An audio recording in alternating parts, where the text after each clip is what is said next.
doors are open on the tavern. Come on in. We got plenty of space. The fireplace is over here. It's nice and warm. And if you ask, you might get something out of the kitchen. And Ryan is behind the bar. Welcome, Ryan. Hello. Or good welcome to be here. me to the... Welcome, everyone. Yeah. Yeah, something like that. Okay, so there's Ryan. Good job, Ryan. Thank you very much. And to help us out, making all things happen on the other side of the time vortex on the console is Aaron. Happy Friday. Thank you for being here. And because I missed it, I'm your host, John Townsends. And we're going to be talking about fun 18th century stuff. Lots of crazy. This is basically one of those Q&As where we get to relax. There's not a big giant topic. I got a little fun stuff to, sprinkle in here and there. But we like to do these about once a month where it's just like, okay, let's just hang out, guys. Let's have some fun. This isn't an Ask Me Anything, but almost that. Almost. Did video work today? These guys were working on a leather video. I was out tromping around in the woods shooting a video today. So we got fun stuff in the hopper for that. Let's see, what was the last food video that we just put cooking? Was salt pie, wasn't it? Saltfish pie? Yeah. Yeah, saltfish pie. Yeah, saltfish pie. Saltfish pie. Yeah, we're all like, what was it again? I Was it that roast beef one, or was it mushroom ketchup? It's after a few bazillion cooking episodes, you forget what you just did. There was a comment on the saltfish pie one that just said, I refuse to believe that this tastes good. You didn't get a chance to taste it, did you? No, I didn't taste it. It was good, I promise you. I promised you. It was good. Oh, no, I did taste it because that was it reminded me of crab cake. Yeah, I remember. There you yes. go. That's Yeah. right. That's it was right. good. Yeah, and you was were good. kind of sick, so we got you a separate little dish to eat. Yep. I remember that now. I didn't eat it. You did. Aaron's picky. Sometimes he won't eat things. My unless... tummy hurt. Oh, okay. If think, it is any kind of roasted meat, Aaron will eat. I'll eat that. He'll eat the whole He'll thing. go for it. And Caleb, he doesn't like to try much either. He's scared. He'll get used to it. I think Caleb should have had to try stewed crabs. He would have never come back. Yeah. Okay, so Wasn't that one of his 2 week first notice. shoots? was it? Wasn't that one of his first shoots? Yeah. Yeah, that's what I Wow. thought.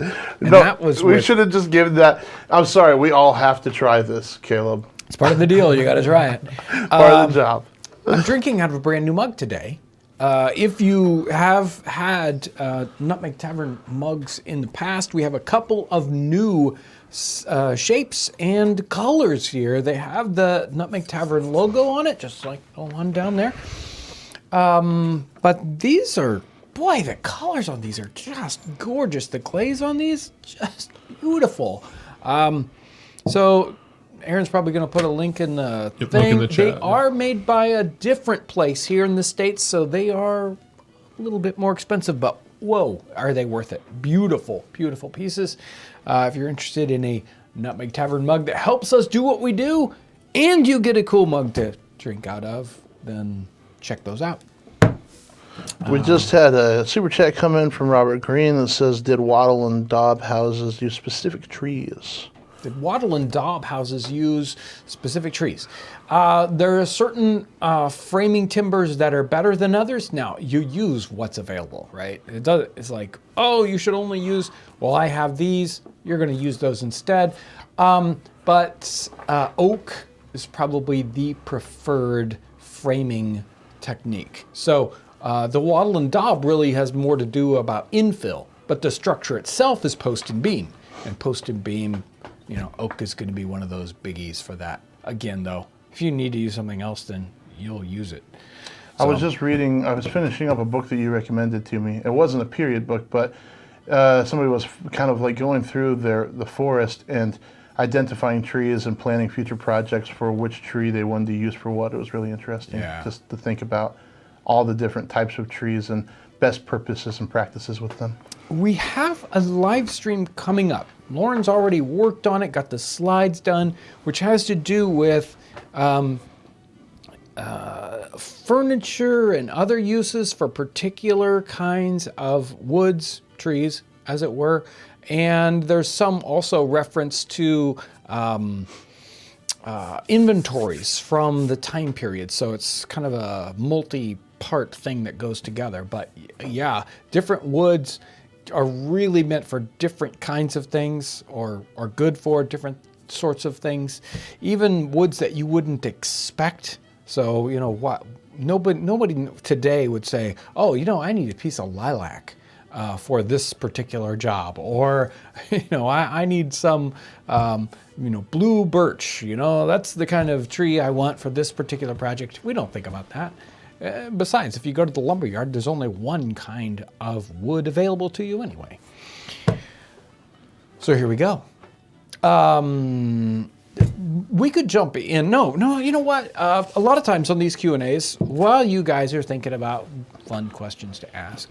I do have a few. Well, let me do this real quick. Recipes that we won't do on the channel. Well, we Stewed crab. stewed crab. We'll never do it. We don't do this feature a lot, but it's always fun. And this one is from one of the cookbooks that we have, that we sell. We don't use this one a ton, probably because it's got lots of recipes like this one, recipes we won't do on the channel. It's called England's Newest Way, all sorts of cookery and pastry and pickles, which is from early, I think it's 1726, so it's early. And it's called a green pudding. Obviously, green food is problematic in the first place. Green pudding. Take some boiled mutton minced. Right there, off the bat. We don't have mutton. Here in, when was the last time here in America, North America, where you go to the grocery store and buy mutton?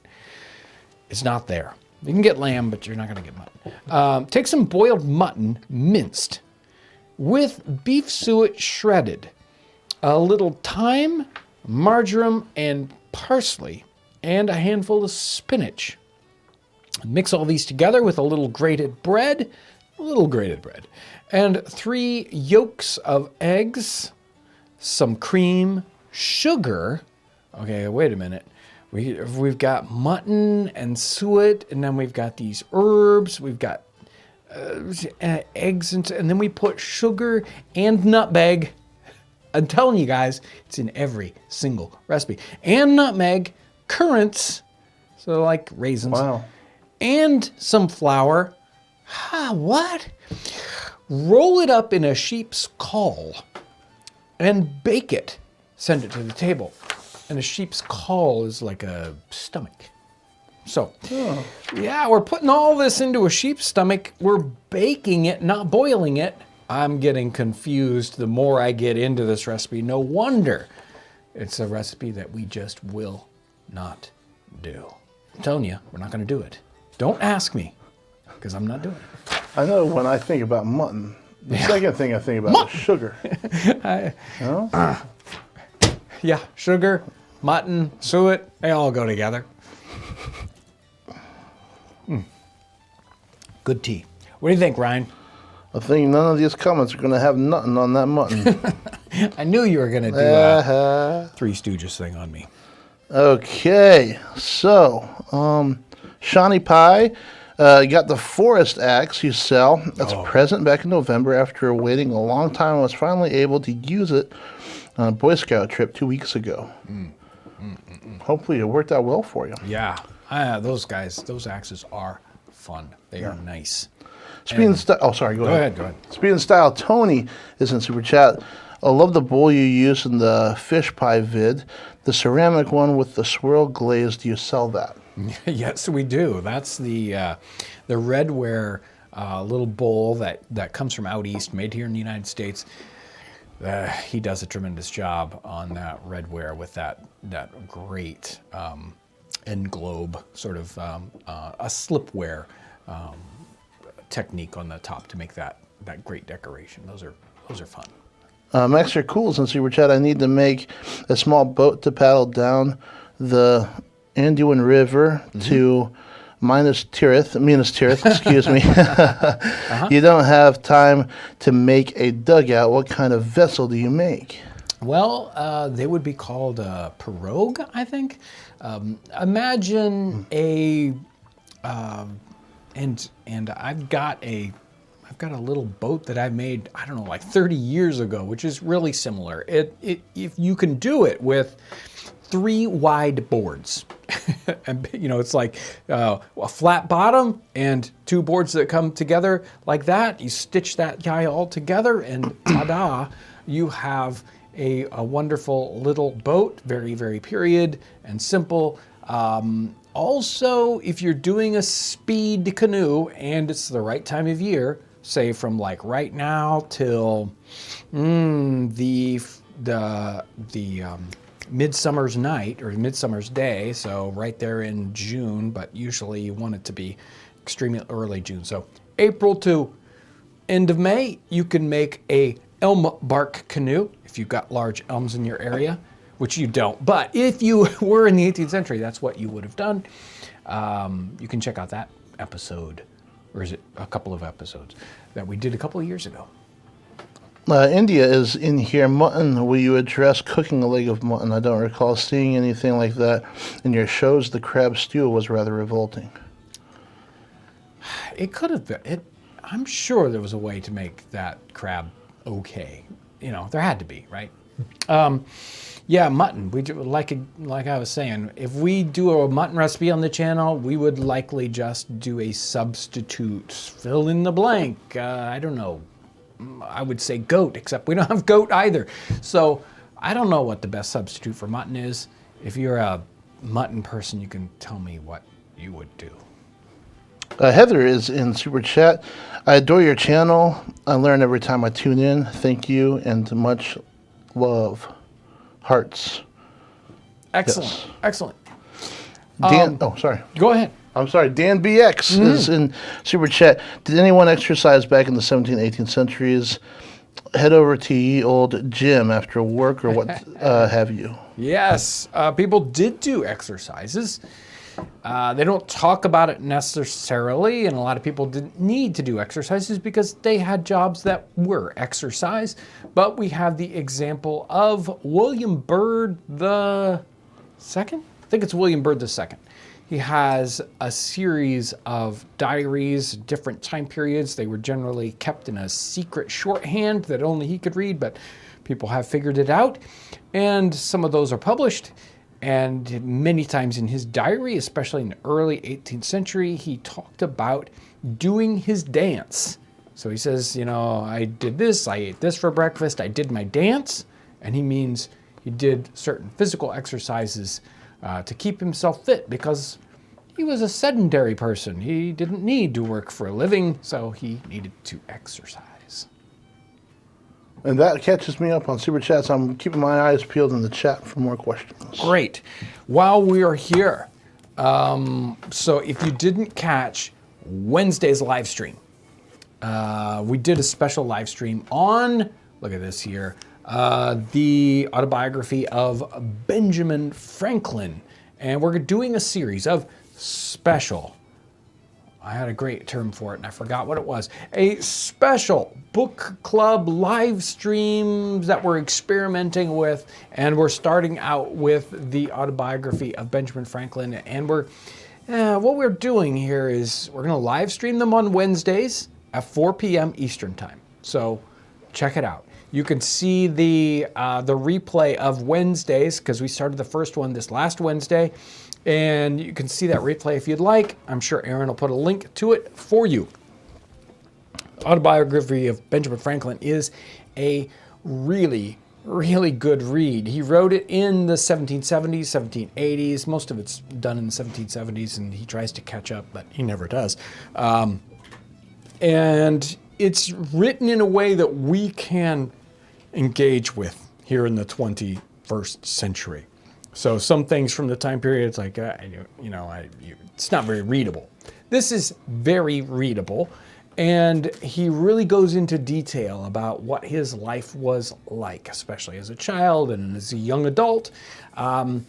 And so I'm reading some little portions out of it. We're not just reading it word for word, the whole entire thing, but we're reading little portions and I'm commenting on it. And then people get to pop in with questions. We're going to be looking for questions in the comments to kind of pick up as we go through. So at the beginning of the next episode, I'll probably go through some questions that were in the comments and then do the thing, give my commentary as we go along, and then catch up with questions at the end, and then keep going. So it's going to be a lot to learn about. And next episode, we start to really dig into what his apprenticeship was like, and the good and the bad of apprenticeship. So a lot to cover on that. So these are available on the website. If you've already purchased one, there's a couple of pages missing out of these guys. And so the new versions of these will be here on Monday. If you got one with the missing pages, contact customer service. They've got a couple ways to help you out. And you can also get the Townsends Book Club, a little notebook so that you can write down questions and things you think are pertinent about the text. So in the chat, we've got a couple of things here. Does this year include travel to sites or projects at home? We've got lots and lots and lots of projects at home. I probably have already set myself 4 times as many as we'll be able to achieve. And as opportunity strikes, we will go out and do things. Generally, they aren't planned in massive future thing. It's not like we've got trips planned 6 months ahead of time. Sometimes we get the strange spur of the moment. Hey, this was this weekend. Let's go. I like to do that sort of thing. What can I say? And super chat right here, we have Barbara. Can't recommend the book club enough. Oh, awesome. Thank you. I thought there for a second she was going to say she couldn't recommend the book club, but thank goodness there's a little more to that. Sorry, guys. Yeah. Eric F. On the mugs, there is often foam-like design near the top. Did 18th century mugs have that? Or is it a modern design, invoke beer from foam or something? Okay, so the idea here is, especially with this one, you can see it's sort of broken up where it's got the 2 tones. That's what he's speaking of. This one is all one kind of glaze. They did do glazes that were split. So they would dip like the lower 2/3 in brown and then dip the top part in white, or reverse that. So that isn't an unknown. It's actually a somewhat common glazing technique. Now this glaze is kind of bleeding and doing some fun, random technique here. And that isn't uncommon either. They even had some special techniques to get the glazes to bleed down and give you dendral. They look like trees as the glaze would drip down. So there was a lot of different glazing techniques that they used in the 18th century. Did they make mugs that looked exactly like this?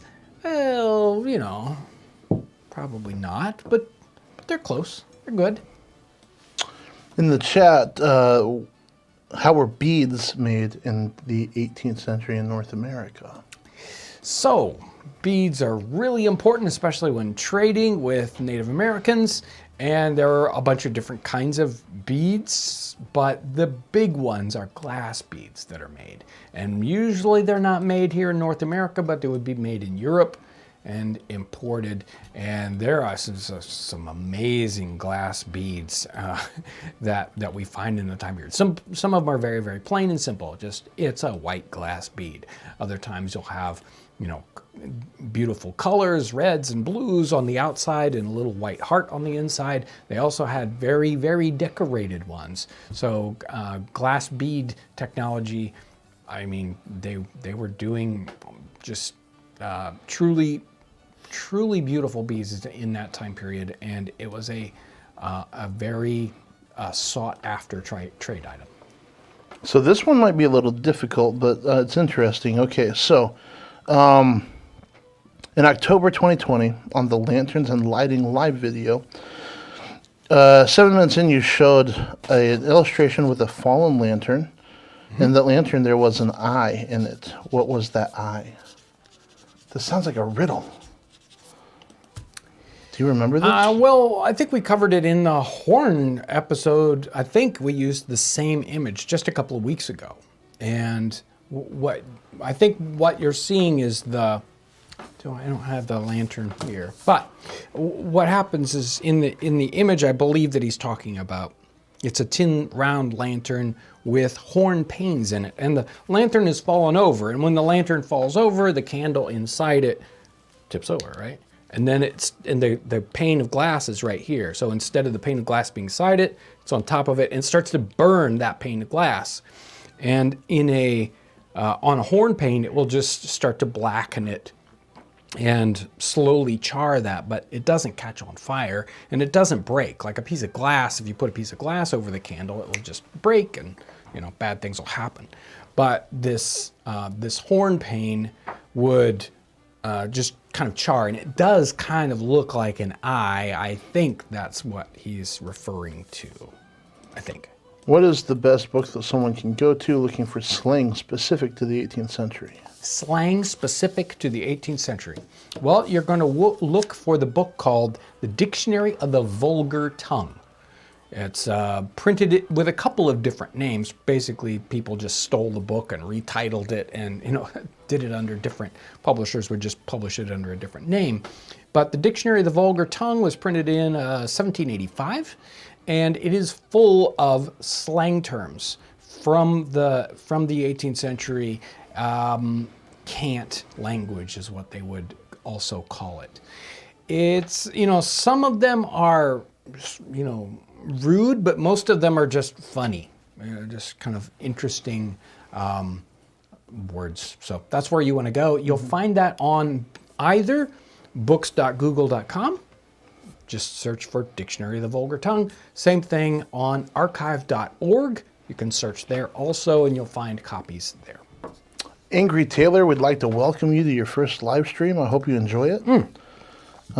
Somebody in the chat section asked how pottery glaze was made in the 18th century.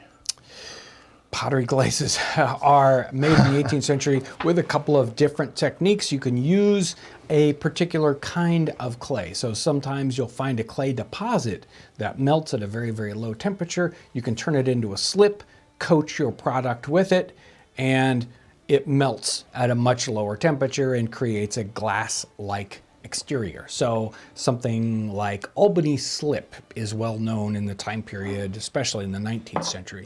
Albany slip now is all mined out. There is no Albany slip. People make emulations of Albany slip. And then whenever you see those classic jugs from the 19th century with a very, very dark brown kind of matte glaze, that's Albany slip.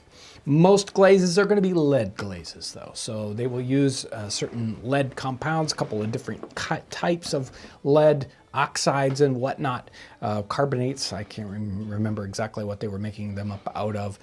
Mix them with different sorts of clays or even glass and pulverize that down into a powder, suspend it in water, and again, dip your pieces to glaze them. And we have salt glazing, which isn't a glaze that you would put on the outside of a piece of pottery. Oh, here's one. There we go. So this has an Albany slip-like interior to it. And then the exterior is salt glaze. And what they do on a salt glaze piece is they get the kiln up to temperature. So 2,000 degrees. Plus or minus. I don't know what salt is. Somewhere up there, 2050 degrees Fahrenheit. All these pieces are stacked. They have a little hole in the top of the kiln, and they dump salt in there. And the salt vaporizes, and it goes to sodium and chloride. And the chlorine gas just blows out of the kiln. It's not environmentally friendly. And the sodium mixes with the heated clay on the outside and creates a soda glass with both the clay and the sodium itself. And that's how salt glaze things are done. and it coats the entire inside of the kiln. So every so often you have to tear the whole thing down and build it up again because it's all glazed on the inside. That's not good. It's not good for the interiors. The vapor doesn't go in here and it doesn't seal the inside, so it's really only good for glazing the outsides. And there's probably more. You mentioned Dictionary of the Vulgar Tongue. Yes. And May the Gray says, never have I Googled the book so quickly. It's a good one. So someone is in here, Phoenix 1980 says, I just wanted to thank Townsends for also making the book author vids. I read Sleepy Hollow when you presented the story, a small but powerful description of nature. Loved it. Yeah, very good. The Nails 3, John, would you consider doing another pottery demonstration video? I love those. Yeah, we do them occasionally on Townsends Plus, the Townsends Plus platform. And we might do a couple more on the channel here. I don't know what to say about that. I'll say maybe. How about that? There's the answer. Big ol' maybe. All right. We've got some super chats stacking up.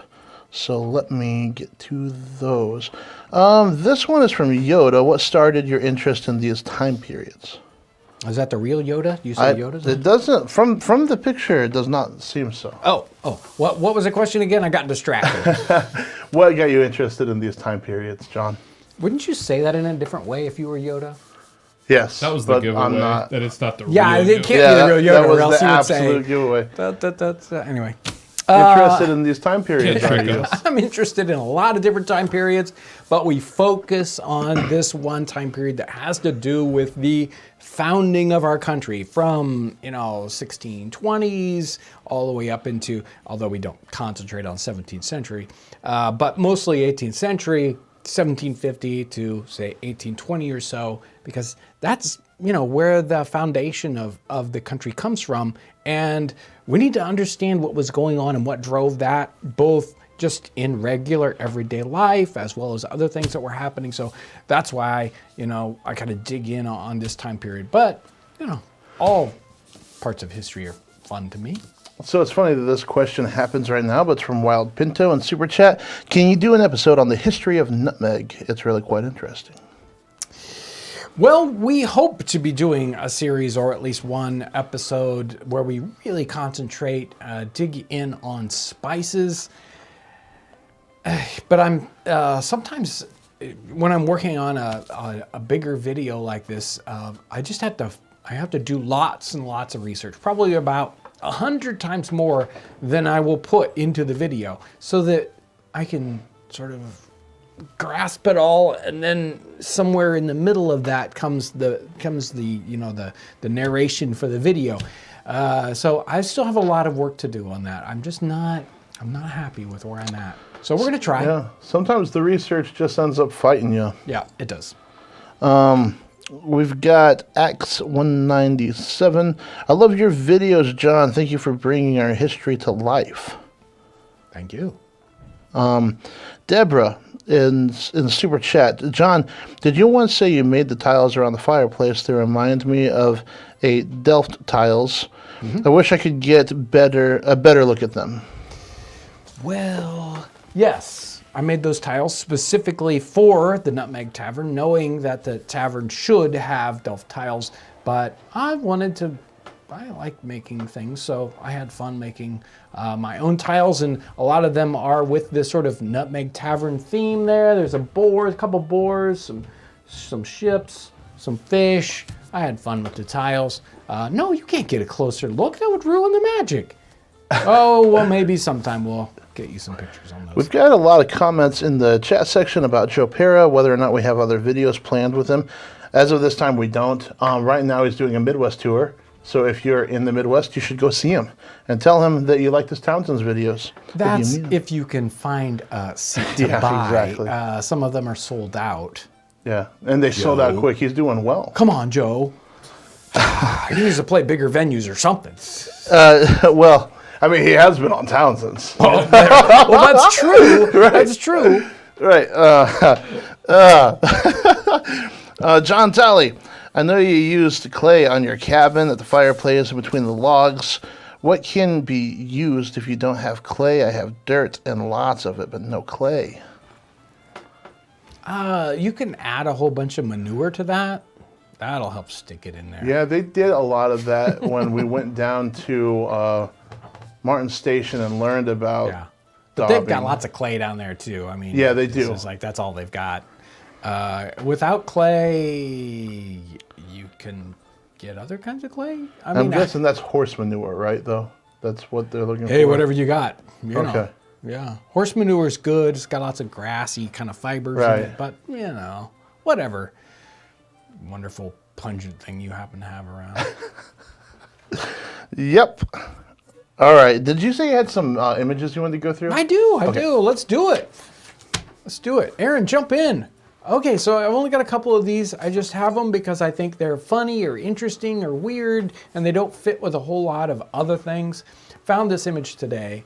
It says something like a self-portrait of the artist with 2 extra people. I don't know which one is the artist. I think it's the person here with the long coat and the thing on his head. I don't know. I'm guessing. But you can tell from the background there's all these, paintings or little drawings on the back wall. So undoubtedly his art. I guess that's a mirror right above the dresser. It seems a little high and a little small with a whole lot of frame, but that's probably a mirror. We see his sort of workbench over there, right by the window. Again, people who don't have modern lighting technique, it's like, okay, I'm going to work here at the window. So he's got his workbench. It looks like there's even a vise, which I'm not sure what he uses a vise for when he's doing his artwork. You see pencil pots and brushes or whatever technique he's got here.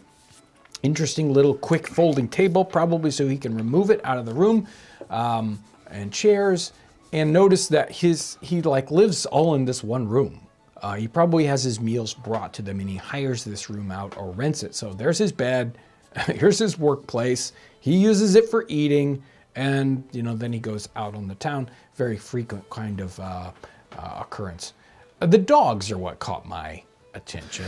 I want it. In the 18th century. So we got the one dog who's doing a dance or whatever, probably begging for food. And then we have the other dog who isn't begging for food. He's found some. I don't know, but why as an artist would you choose that? This isn't an accidental photograph somebody took with their cell phone. This is somebody who purposely put this in a painting. Maybe it's, I don't know what to say, guys. Sometimes pictures are like this, and they're fun and weird. They've got a little teapot there, probably a classic meal, simple bread, cheese, tea. That's all they've got. Chamber pot. Yeah, chamber pot. Yeah, exactly. I like the picture frames all askew on the wall. Too. Right. It's just like, they're not too concerned with being tidy in this place. And some of them are just tacked up there. Yeah. Like, we just taped up there, which is fun. Lots of bottles over there on the. This is a party room, I think. It is. I mean, it's probably just a bachelor pad. So this is an 18th century bachelor pad. This is late. This is 1817, I believe, something like that. Sorry, do you have artists for the last painting? I don't. Okay. I don't. Lauren didn't put these together. I did, which means I have no agenda. I don't have links. I don't have names. I don't even have the dates. It's just me going, hey, that one's cool. So here's the print shop, approximately 1817, and we see, there are multiple images that are like this. We see other print shops if we went digging. I love the artist technique here. This is not typical technique. And we see people, so they're putting up all these pieces of art and prints up on their windows. I mean, I guess light would come through them because they're probably just single sheets of paper, so they still get light into the store. But how do I get all my wares out so people can see them? And so we get people, come, let's see what the new, the new posters, as it were, what's available and what I can come and take home and put it on the wall. So most people were not able to afford real, painted by an artist sort of art, but they would be able to afford prints like this to put on their wall, maybe even just like the last person, just stick it up on the wall, just like a teenager's room with posters. I like how this pizza delivery boy is on his way out as well. Yeah, what's it up? I mean, why is he delivering a pizza? That's what we want to know, and he's probably got a cell phone in his pocket, so he knows you know. He's Google mapped his address to deliver it to. Exactly. This one's a good one. So the family out, somebody's, they're out enjoying the beautiful weather. Oh, I can't wait for leaves to go on the trees again. Let me tell you, we're in the season of mud and sticks here in Indiana. It's not exactly beautiful, but they're out there enjoying their beautiful summer, and we've got a gentleman there reading a book. We've got a hunter. We got hunting dogs. We got the family holding dolls and children, and then we got the child beating the goose, which is what geese probably need. And then and then people out, hey, if you've ever lived with geese, which I have, maybe that's the reason probably why they're not recalling that child. And then we have laundry happening. So a lot of things happening in this one. Carrying the laundry out, hanging it up. We get to see what a clothesline looks like, and we even have a wheelbarrow there at the very far edge with probably produce or something in it. Maybe the garden's right off to the side, and we even see the house with smoke coming out of the chimney. Somebody's probably doing some cooking there, just getting ready for lunchtime. Well, hot dog. And last but not least, a fancy garden in France, probably toward the end of 1780s, 1790s. We get the far left-hand side, the gentleman, and he's reading his book, probably as far away from the kids as he can get. They're making noise, and I'm trying to read my book. We have the gardener with his wheelbarrow and 2 watering cans, big watering cans. And then we have this, behind him is the sort of garden house where you would have somebody gardeners might live in that, or maybe it's just filled with tools and whatnot. It even has a little thatched roof. You can see the difference in building technique from, simple working architecture and then the house, and it's, beautiful over there with lots and lots of windows. And this thing doesn't have any real windows. It has a little door that opens up for light up above, and that's it. Interestingly, there's this apparatus here, this sort of merry-go-round thing in their garden, and it has sweeps so that you can put a child in one of these little cages, I guess you might call it, and then have it pulled by a pony or something, right? And they're just having fun with it by pretending they're the pony and they're pulling it around empty. We have the hilarious dog that's jumping over the fence there. And of course, one of the things that draws my attention is almost in the center there, we have a post windmill that shows up in the far background that's drawing my attention to it. I spent all that time on windmills for the Diderot's live stream that we did over on Townsends Plus. So much to learn about post mills. I really like how the artist worked on the clouds in this one. Oh, yes. Oh, yeah. Beautiful. And unfortunately, I cropped this down for fitting the screen here. There's a bunch more clouds. Oh, okay. It's like half clouds. They are just gorgeous, and the color in this is amazing. So really nice, really nice. Is that it? Yes, that is it. Just a picture interlude. So Joe Palmer's in Super Chat and just sends a Super Chat without any comments. Thank you, Joe. Thank you. HB, party like it's 1799. Oh, yeah. That refers to that first painting. Yes. I believe.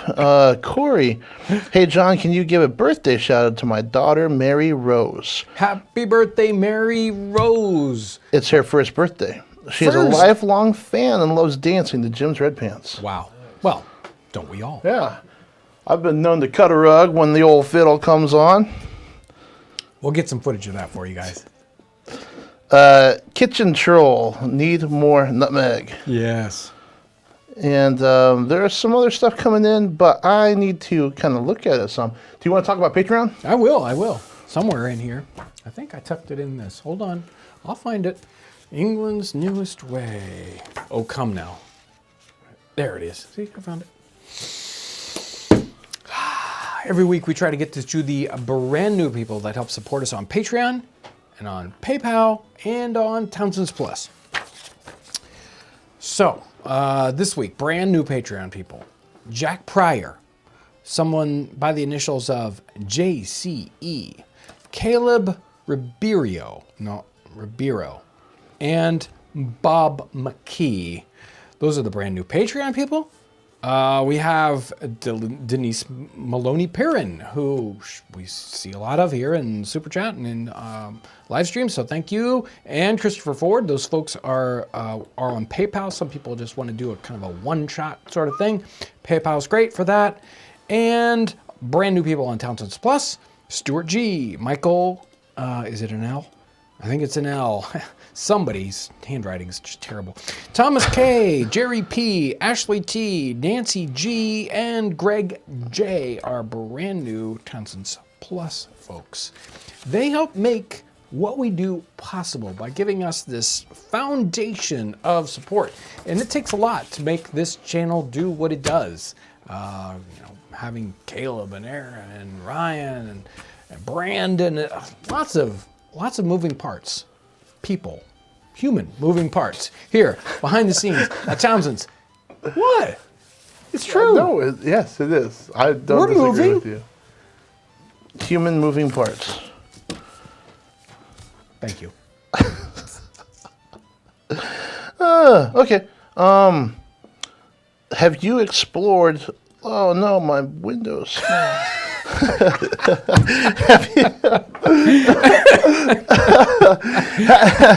Have you explored the massive trade between India and early America? India and early America. Well, there are certainly fabrics are coming in, but I haven't spent a lot of time on Indian trade of other items. So it would be a fun topic. There's a lot of different trading partners that we had in the 18th century that we didn't, we don't necessarily think about, especially once the revolution happens and, Great Britain isn't trying to restrict our trade, but, it's like, hey, we can trade with anybody. That sort of changes a lot of the rules, let's say, about national or global commerce. There we go. Hillary Wagner's in the chat right now. Hillary! And she gave a birthday shout. If you guys don't know, she is one of two of Jim's Red Pants, so she enjoys that child is dancing to their music. Oh, good. John Talley's in Super Chat. So my choices are clay or poop. I have a neighbor who has donkeys. I'm sure he won't mind letting me get some poop. My neighbors already think I'm weird, so I might as well confirm it for them. Yeah. Yeah. I would do that. Depending on where you're at, you might be able to find some local clay deposits also. Sometimes you got to dig around for them, but you can find them. All right. Conjuri, I think, is how you pronounce that name. Can we get a video where Ryan shows us how to repair the rug he's cutting? Well, no. No, I don't think so. I don't know how to repair them. I just cut them. Shred them. All right.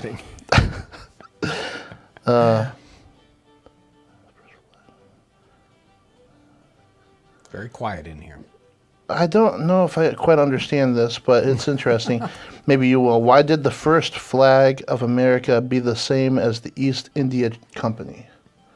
So it may have been an ensign. I'm not sure which one they were referring to, so I can't answer it. Except there are some flags that are kind of dual purpose or multi-purpose, and they don't necessarily mean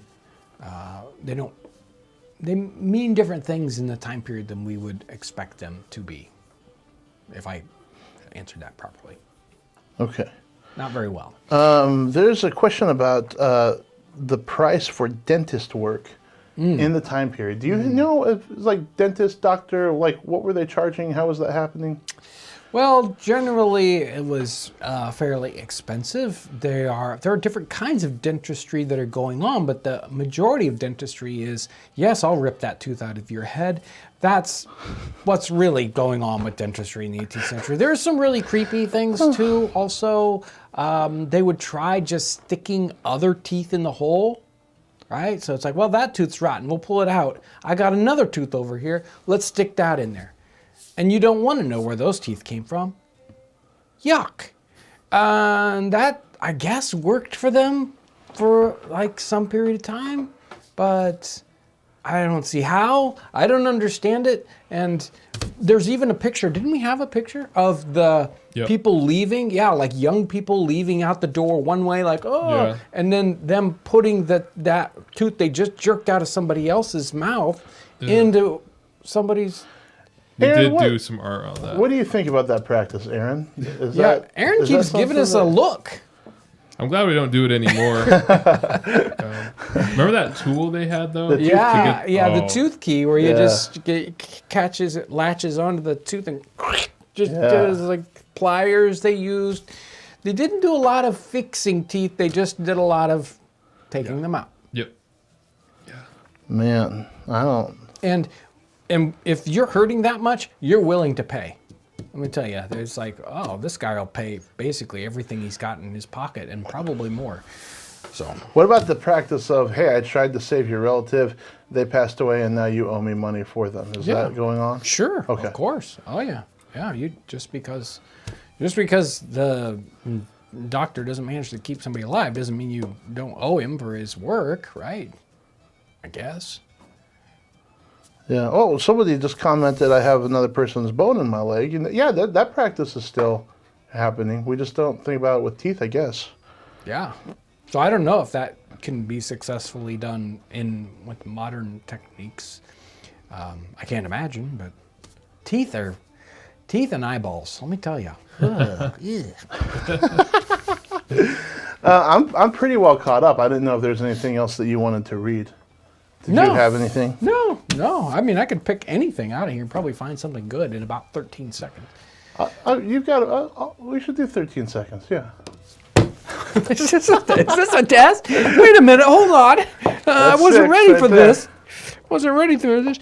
Okay, here 11, we go. 12. Yep. Okay. I continued thus employed in my father's business for 2 years, that is, till I was 12 years old, and my brother John, who was bred up to that business, having left it... Wait a minute. Let me find the good part here. In all appearances, I was destined to supply his place to become a tallow chandler. Let me tell you, you didn't want to be a tallow chandler in the 18th century. Why would anybody want to render out stinky old dead animal fat and turn it into candles? It's just not the job that everybody's trying to get in the 18th century. It's no wonder that Josiah Franklin said, you know, Benjamin, there's got to be a better job than this one. Let's find you a different career. How's that?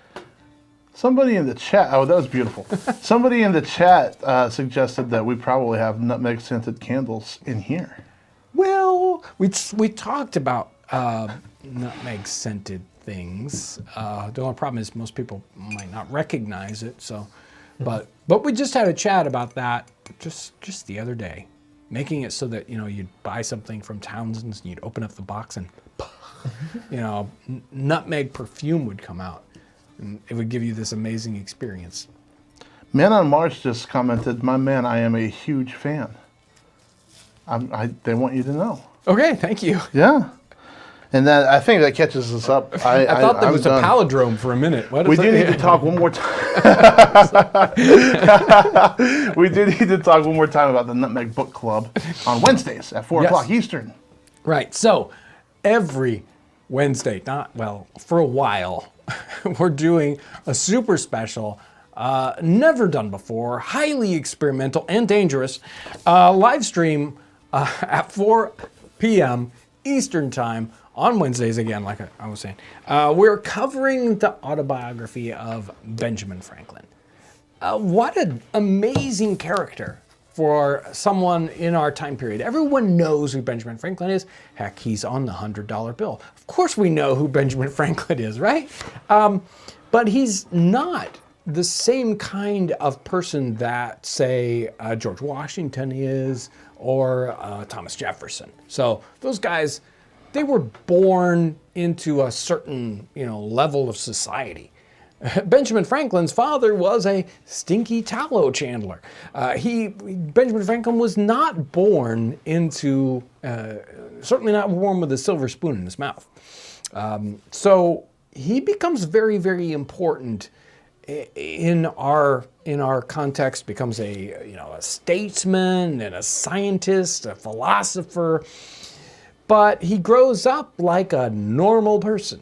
And so this is a really important work to understand. And there are biographies of Benjamin Franklin where they cover all these great things, but this is the autobiography. This is what he thinks is important for us to know. And so I think it's a great read, and it's a fun book study. So a fun book club. So I certainly invite you to come and be in the live stream if you are available. If you aren't, hey, the replay is there. And again, we'll be watching the comments and chat for kind of questions that we can keep going. Sometimes they're going to be crazy questions. There's just no way for me to answer. But that doesn't mean I won't pretend and answer anyway. That's on Wednesdays at 4 o'clock Eastern? Wednesdays, yes. Aaron, can you drop the link for those mugs one more time? And John, I don't know, do you have them both there where they can see them? We've got more focus on them we did when we talked about that earlier. These are available for sale. New colors, new styles, and they're very, very nice. When I saw this batch of them from a slightly different manufacturer, still hand done here in the United States, I went, ooh, these are really nice too. So there you go. And then one more question that was interesting. They asked if we've ever done a video on waste management in the time period. Waste management. That might Not be as really a fun. topic in general, but it is a good topic in general. And there are some image studies we could do. It'd probably make a good live stream. Dung carts and chamber lye collectors, and it's a fun topic if that's the kind of thing you want to study. Yeah, and we have a friend who's like an expert in that stuff. Yeah, and thank goodness we have new and better technology now, Yes. because we don't want to go back to that one. Askren by KO is in Super Chat. Any chance you will make the dough from First Cow? The dough from first. And First Cow is capitalized. I didn't know if you would know what they were talking about because I'm not really sure. Sorry, we're not really sure on that one. Hallard is in Super Chat. Have you heard about Charles Bernard, famous American castaway during the War of 1812? Love your channel. No, he doesn't ring any bells. 1812 Castaway. Okay. Bernard. All right. We're almost out of time. I'm kind of hoping Last call? Is this last call? This is it. There we go. Last call. Okay. I'm not seeing Askren's another comment come through. If it does come through, we'll make sure to get to it for you. Pretty sure it's a movie. Okay. You know, Okay. fairly recent movie. Got ya. Yeah. Oh, another super chat came in though. Okay. I'll read that. This one is: have you covered disaster recovery for things like how hurricanes, earthquakes, and such affected the time period and how people reacted to it? So we did cover a little bit about some natural disasters. That was a long time ago in a live stream. We had a table of natural disasters. That was kind of interesting.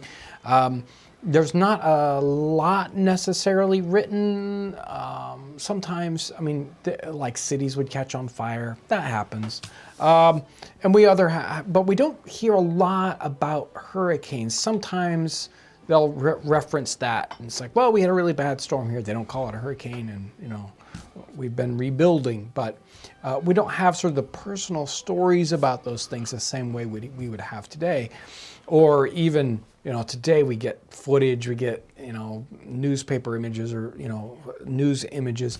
They didn't have that technique or that capability, so we don't know as much about some of those things that happened, but they certainly are happening in the 18th century, and people are just, rebuilding like they do today. It's like, okay, all my stuff got destroyed. How am I gonna rebuild? Raven Von Cuervo is in Super Chat. What about trash and garbage in the 18th century? Yeah, generally people just threw it down their old well. And it's like, well, I'm going to dig a new well, and the old well is where we're going to throw all our trash and burn up what doesn't and whatever. There isn't a lot of sort of organized trash collection. But then again, they don't have a lot to throw away. They're reusing all those And most things. everything breaks down in that time period. It's Yeah, not like... they don't have, as plastics. And what they do have for metals are recyclable. It's like, well, I'm going to take it to this guy. He's going to melt it down, or he's going to rework it, the blacksmith, whatnot. So they don't have as much refuse per se as we do. That's for darn sure. All right, there we are. We're done. We did there. it. It's a wonderful time to come into the Nutmeg Tavern on a Friday, relax, kick back, kind of have fun, joke around, cover questions, topics, sometimes look at pictures and whatnot. And I always go home a little, overexcited. What can I say? I go home from a live stream and it's like, okay, John, calm down. So I don't know what to tell you guys. I always have fun in live streams. So you guys just give me way too much energy. It's just a bad thing. Bad thing.